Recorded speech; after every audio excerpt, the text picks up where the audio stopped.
Je pense qu'Halloween est la nuit la plus effrayante de l'année. Tu peux trouver partout dans les rues des vampires, des clowns tueurs et des vannes blancs qui essaient de kidnapper des gosses. Et tu vois, ils sont tous vachement terrifiants, surtout les clowns tueurs. Mais rien de tous ces trucs ne m'effraie plus que ma pire peur.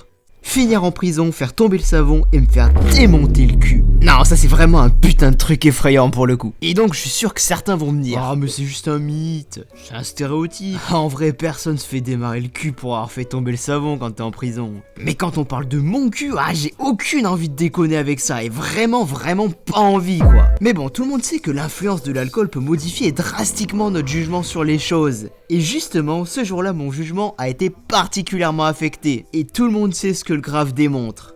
Plus tu fais de la merde, et plus la chute est brutale. Donc cette histoire se passe quand on était en seconde, lors d'une fraîche nuit d'Halloween. Les maisons étaient décorées, les feuilles tombaient et les citrouilles étaient allumées. Et alors qu'avec Billy on marchait vers la maison de Bob, on pouvait sentir cet esprit d'Halloween. Et quand on a toqué chez lui, notre ami Bob n'est pas venu nous ouvrir et ça nous a surpris. Parce que c'était Bob le bricoleur, le mec était parfaitement équipé de la tête aux pieds. Et quand Billy et moi on a vu ça, on savait déjà qu'il allait nous falloir des déguisements. Donc on est allé fouiller dans l'armoire de Bob et on est ressorti vêtu de notre meilleur déguisement de Mario et Luigi. La moustache et toute la tiraille, t'as vu? Mais maintenant qu'on avait nos sublimes déguisements, il nous manquait plus qu'une chose, un truc à faire. Mais heureusement pour nous, il était encore tôt, donc on s'est mis à réfléchir à quoi faire. Bah écoutez les gars, c'est Halloween, il faut qu'on fasse un truc. Ouais, il nous faut trouver une fête. Vas-y, laisse-moi voir s'il y en a.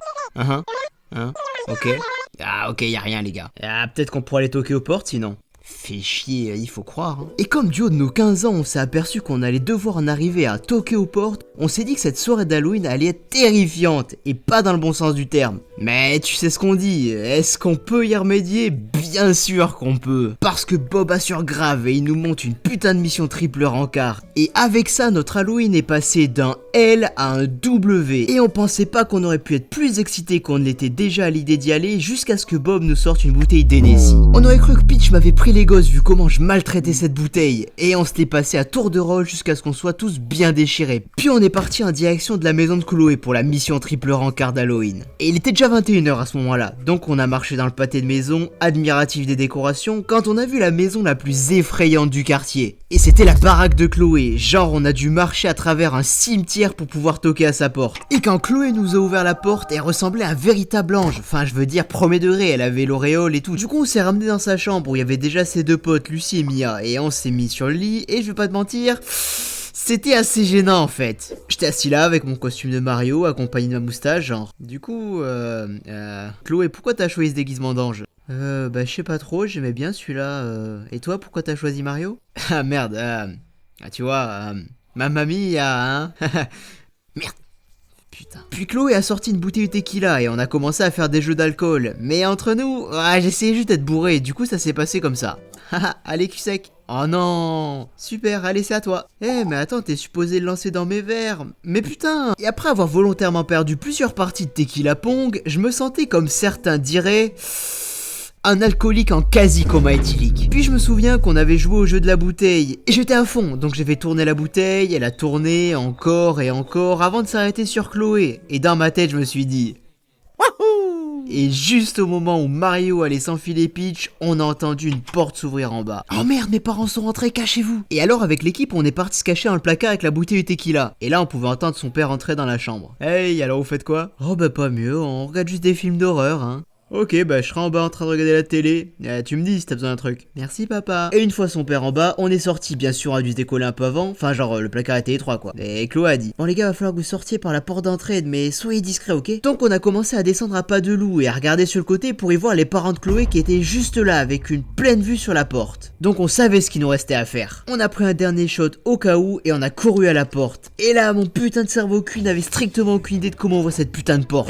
Qui est là? It's me, Mario. Puis on a couru comme des dératés le plus loin possible de là et on s'est pas arrêté jusqu'à ce que je reçoive un appel de mon ami Dave qui était en mode tu fais quoi là tout de suite? Pas grand chose, tu sais, complètement torché en train de fuir le père de Chloé. Waouh, rien que ça. Rejoignez-nous, je suis avec Joe à l'école bâton. Et on n'avait pas grand chose d'autre à faire, du coup on y est allé. Et il y avait Dave, la copine à Dave, Joe et la copine de Joe. Et ils étaient venus avec leur plus beau déguisement. Et je sais pas trop pourquoi, mais Dave et Joe étaient cagoulés. Vous êtes quoi, les Simpsons s'ils avaient grandi à Chicago? Bah non, je suis juste Homer. Ouais, je m'en doute, mais je veux dire, Homer porte pas de cagoule. Oh, ouais, je sais, ouais, je la porte juste parce qu'on a laissé un graffiti sur le mur d'école. Quoi, Joe était là? Et Dave aussi? Mais putain, mais les gars, vous êtes cons ou c'est comment? Pourquoi? Ah, je vois, tu veux qu'on mette ton nom aussi? Quoi? Mais non, bien sûr que non. Et alors qu'on venait de se rendre complice de ce crime, on voit 4 voitures de police débouler dans la rue. Ah merde, c'est les flics, courez! Et les flics sont sortis de leur voiture et ont commencé à nous courser avec leurs lampes. Du coup, on avait la forêt devant nous, mais pour l'atteindre, on a dû se taper tout le champ boueux interminable. Et au milieu de ce champ, il y avait un énorme trou. Et comment je le sais? Eh ben parce que j'ai vu Marge se manger le sol juste devant moi. Et me faites pas dire ce que j'ai pas dit, j'étais complètement raide devant la scène. Et à mesure que je voyais les policiers s'approcher toujours plus, je me voyais déjà arrêter et faire tomber le savon. Et tu sais très bien qu'il était hors de question que je laisse ça arriver. Et dans un pic de courage, j'ai tapé mon meilleur saut à Mario Bros au-dessus de ce trou de merde avant de foncer dans la forêt. Et dès que je suis rentré dans cette forêt, je me suis retrouvé nez à nez avec une rivière profonde et un tronc d'arbre au milieu. Mais en me retournant, je voyais déjà la lumière de leur lampe devenir de plus en plus intense, donc j'ai dit nique sa mère. Et j'ai couru sur ce tronc. Et après 2 pas, mes 2 grammes d'alcool m'ont rattrapé, je me suis entravé, j'ai chuté dans la rivière. Mais j'avais même pas le temps d'en avoir quelque chose à foutre. J'ai donc couru hors de cette eau dégueulasse et on a pu se regrouper et regarder qui il restait. Donc je vois Bob, Joe, Dave, la copine de Dave. Attendez, merde, il est où Billy? Non, la question c'est elle est où ma meuf? Ah, elle est tombée quelques mètres plus loin là-bas. Attends, quoi? Elle va bien? Elle s'est fait choper ou pas? Attends, ferme-la, Billy m'appelle. Mec, t'es où? Je me suis caché derrière un arbre. Au milieu des champs, et les policiers me cherchent là. Vas-y, on arrive, je dois vous laisser. Non mec, tu peux pas y aller, tu vas te faire choper. Écoute-moi bien, je dois y aller, c'est mon devoir, il est Luigi, mon frère. Je suis donc reparti pour sauver Billy, et mon gars Sur Bob est venu avec moi. On est donc retourné à l'orée de la forêt, d'où on voyait Billy qui se chiait dessus en essayant de se cacher des policiers. Le truc c'est qu'il continue à se rapprocher de lui. Bob a alors allumé la lumière de son tel pour capter l'attention des flics. Il est là! Par ici! Et pendant que les flics poursuivaient Bob, Billy et moi on a couru vers la rue. On a couru sans arrêt jusqu'à ce qu'on ait parcouru largement 5 pâtés de maison et alors on a envoyé un message à Bob. On a réussi à s'échapper, toi ça va? Et Bob nous a répondu.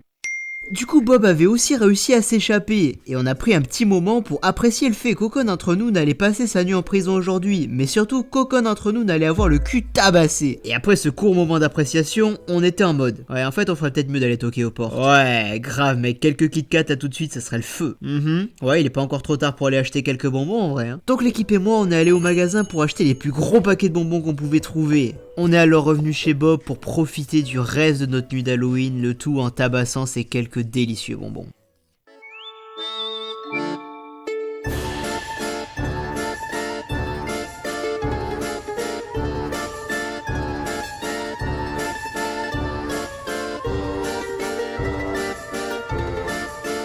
Non, c'est pas moi, Chains!